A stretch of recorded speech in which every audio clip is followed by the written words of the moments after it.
In questa partita, quindi le formazioni si stanno schierando a centrocampo con maglia assolutamente tradizionale, come ci si aspetta la Spal, insomma, le righe verticali bianche e azzurre molto sottili, siamo abituati nella storia del calcio a vedere proprio questa maglia.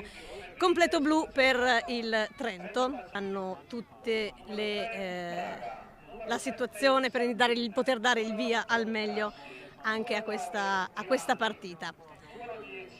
Un match che vediamo già mister Spagnoli è pronto a seguire in piedi davanti alla panchina, come tradizione anche questo. Sta concentratissimo Max. Concentrato. Uno schieramento a spanne, adesso lo diciamo, sono ancora tutte ferme, ovviamente le squadre, un 4-4-2 tradizionale sembrerebbe quello della Spal, il Trento sappiamo gioca più con un 3-4-2-1, quindi cercheremo di vedere se questa sarà effettivamente subito pericoloso il Trento con un cross di Rosa. Wow. Ed è gol! Ed è gol istantaneo, neanche il un tempo. cross di Rosa assolutamente dopo pochi secondi che il portiere ha cercato di allungare, consegnando però subito nei piedi Taglioli.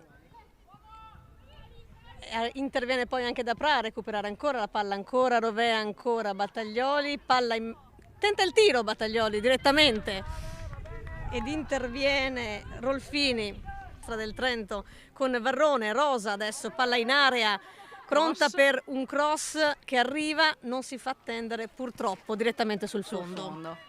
Il cross di Dapra in mezzo all'area di poco alta per Chemotti, che poi conquista comunque la palla e subisce l'attacco alle spalle dell'avversaria che la stende, non c'è molto da ridire credo.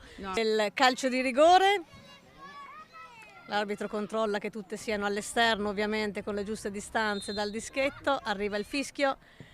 Gol. Ed è gol, centrale, potente. Bellissimo rigore calciato centrale e anche questo denota comunque coraggio. Diciamo che tornando al discorso laterale, adesso vediamo come si svilupperà. E va invece direttamente in porta. Siamo state ingannate subito. C'era la doppia opzione. È una nota assolutamente di merito. Rovea arriva al limite dell'area, trova Rosa, arriva in dribbling. Non aveva pallone ben oltre il centrocampo, quindi insomma i difensori davvero alti. E Battaglioli adesso con la palla al piede sulla fascia sinistra, nell'uno contro uno si libera Di Benetti, palla a Dapra, dribbling, wow, ed è gol di Dapra, assolutamente bello, infilato tra palo e portiere. Verrebbe da dire il palo del portiere, quindi un po' di colpa, però davvero ottima azione di Battaglioli in preparazione. Diciamo che tutto molto bello, era difficile pensare che potesse metterla proprio lì, insomma, dopo il dribbling e circondata da avversari, quindi ha trovato davvero insomma con la 11 giallo-blu. La palla arriva adesso al centro dove il tiro sì, è a rigore il tiro di Braga, viene fermato secondo l'arbitro con la mano da Maurina, direi, da come sta diciamo reagendo al fischio del classico, chiamiamolo battuta. Realizza.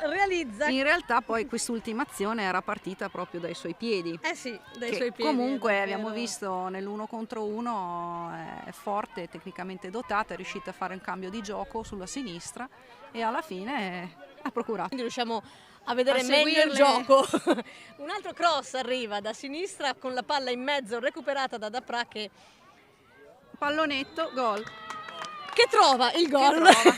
Che trova un gol assolutamente inaspettato, ha recuperato il pallone in area circondata da avversari, l'ha alzato un po' per alzarla. Forse il portiere non si aspettava che riuscisse ad alzarla e invece è diventata una palla difficile da controllare anche per il portiere. Rosa con la palla al piede, siamo quasi dall'altra parte del campo praticamente, in un attimo Varrone entra in area, riesce fallo. a tirare praticamente. Sì. Mi aspettavo un passaggio, un alleggerimento indietro, sempre a Rosa che stava seguendo l'azione. Bandierina sul filo del fuorigioco, quindi Dapra arriva a conquistare la palla, la mette in mezzo Rigore. ed è chiaramente abbastanza netto. Eh sì, fallo di mano nettissimo. Quantomeno, insomma, mi sembra non sia più. Dapra? È Dapra? È Dapra? Mi sembra, Ed è alto Alto. il rigore di Dapra, ha alzato troppo la traiettoria, non arriva quindi il 5-1, siamo ancora sul 4-1 per il Trento, quando siamo comunque ancora all'inizio di la quinta anche con Battaglioli, quindi insomma davvero un Martello muro a cercare di fermare prepara questo i possibile. suoi passi. Io direi In che preparazione al tiro.